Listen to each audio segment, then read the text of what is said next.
بسم اللہ الرحمن الرحیم۔ ضدی عملیات کے پیارے دوستو، السلام علیکم۔ میں امید کرتا ہوں کہ آپ سب خیریت سے ہوں گے۔ دوستو، جمعے کا دن ہفتے کے 7 دنوں میں سب سے زیادہ افضل اور مبارک دن ہے۔ خصوصی طور پر رسول اکرم صلی اللہ علیہ وسلم پر درود بھیجنے کی کچھ اور ہی فضیلت ہے۔ بلا شبہ درود شریف ایک فضیلت والا عمل ہے۔ اللہ رب العزت نے جو مقام حضور صلی اللہ علیہ وسلم کو عطا فرمایا ہے، اتنا مقام کسی اور کو نہیں بخشا۔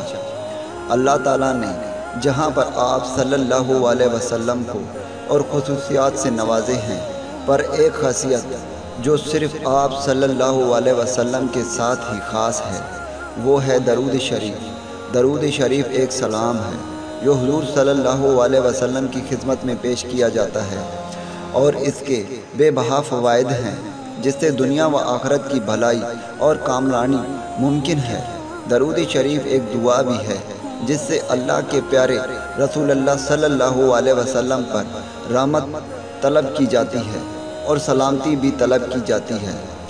رسول اکرم صلی اللہ علیہ وسلم کی اتباع، اطاعت اور محبت کے علاوہ وہ حقوق جو اللہ تعالیٰ نے آپ کی امت پر مشروع کیا ہے، ان میں سے ایک یہ بھی ہے کہ وہ آپ صلی اللہ علیہ وسلم پر درود و سلام بھیجیں۔ اللہ تعالیٰ ارشاد فرماتا ہے، بے شک اللہ اور اس کے فرشتے نبی پر درود بھیجتے ہیں۔ اے ایمان والو، تم بھی ان پر درود و سلام بھیجو۔ رسول اللہ صلی اللہ علیہ وسلم نے فرمایا، بہترین دن جس پر سورج طلوع ہوا جمعے کا دن ہے۔ اسی دن حضرت آدم علیہ السلام پیدا کیے گئے، اسی دن جنت میں داخل کیے گئے، اسی دن جنت سے نکالے گئے، اور اسی دن قیامت قائم ہوگی۔ مسلم نبی اکرم صلی اللہ علیہ وسلم نے ارشاد فرمایا، تمہارے دنوں میں سب سے افضل دن جمعے کا دن ہے۔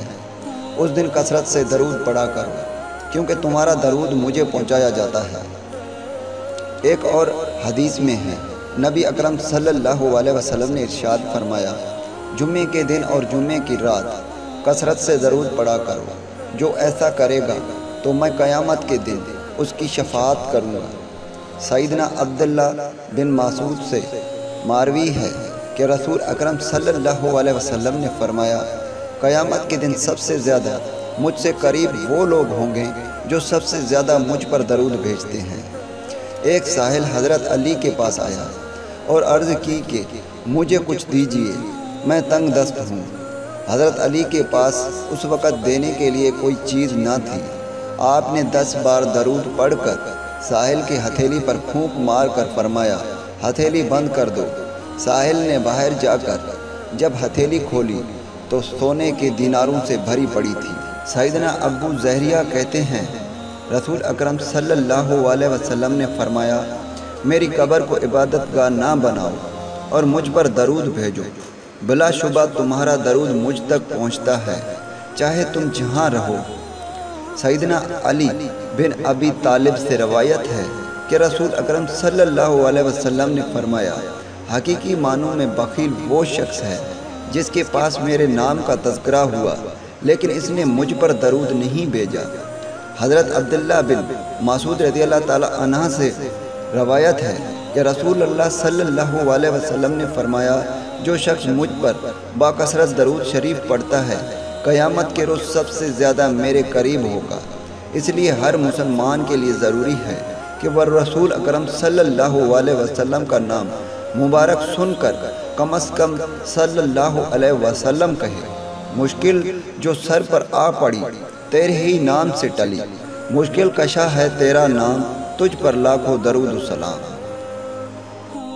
دوستو، اگر آپ کو ہمارے ویڈیوز اچھے لگ رہے ہیں اور اگر آپ ہمارے مزید ویڈیوز دیکھنا چاہتے ہیں تو ہمارے چینل کو سبسکرائب کریں اور ساتھ میں بیل کا آئیکن بھی دبائیں، تاکہ جب بھی ہم اس طرح کی ویڈیوز بنائیں تو ان کی اپڈیٹ آپ کو اسی وقت ملتی رہے اور آپ اسی وقت ہماری ویڈیوز دیکھ سکیں۔ دعاؤں میں یاد رکھیے گا، پھر ملیں گے ایک اور ویڈیو میں۔ اللہ حافظ۔